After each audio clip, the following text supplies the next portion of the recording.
Please welcome my business partner, the co-producer of this event, my friend Danish Ahmed.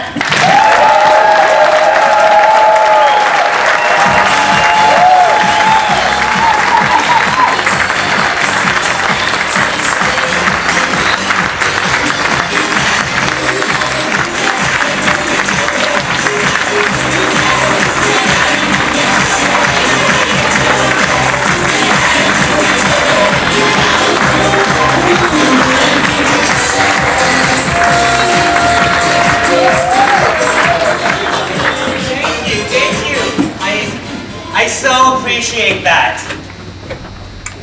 Are you living your dreams?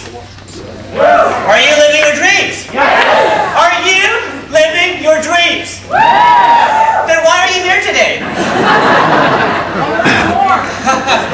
See, because you know why you're here today? Because to live your dreams means to always want to grow, right? See, it doesn't matter where you are in life. That doesn't matter where you are, but if you stay at the same place, whether it's down here or up here, you get bored.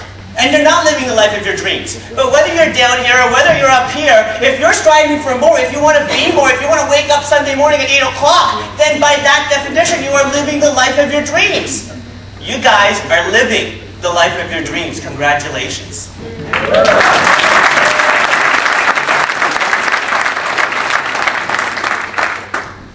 And you know, the gratification that comes from living the life of your dreams is to look at where you've come from. Because it takes something to live the life of your dreams. It takes something to be conscious enough to set the alarm clock to wake up on a Sunday morning.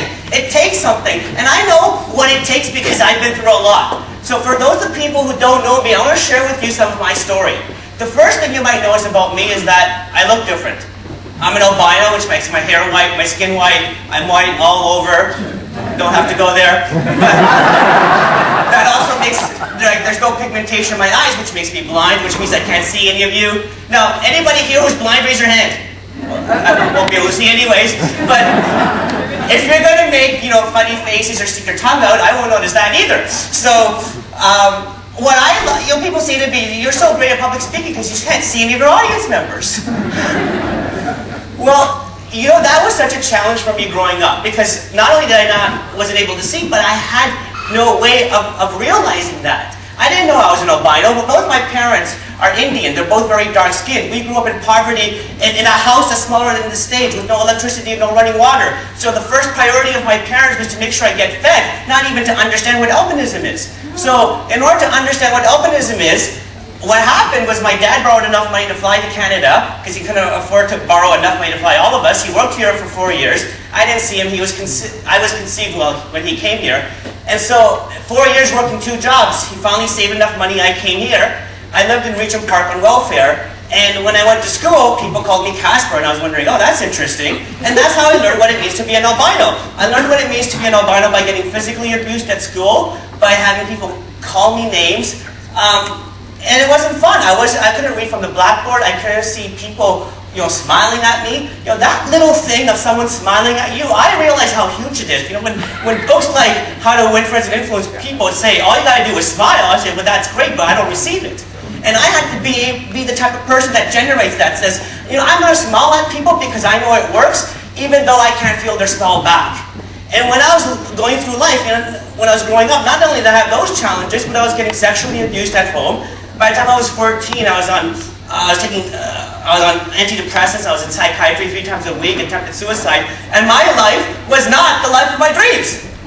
It was the exact opposite. And I wanted to do something to change that. So I tried talking to guidance counselors. I tried doing all the things people would do, and nothing would work. And then I got hold of a tape. I got hold of a program. I got hold of a system. I got hold of a community, of a source of information, inspiration that just changed my life. Now, it wasn't like it was overnight. I invested, since the age of 14, I probably spent about 30 grand in high school doing these programs because they weren't in Toronto, they're all over the world, and they weren't free because it cost like $500,000, $2,000. I could fundraise all that money. But I was committed to because I wanted to change my life. And doing all that, I realized I wanted to make a business out of it. Well, everyone said, well, you got rejected from every university you applied to. You're born in welfare, you're an immigrant, you're blind or disabled. How the heck are you going to be a motivational speaker? And I was like, well, this is the business I want to do because it changed my life. So I put work into it. I went to every single networking meeting I could for like 3 years because I knew that's what it took. I went to like 5 meetings a week, whatever it took. And you know, whatever it takes is different than what it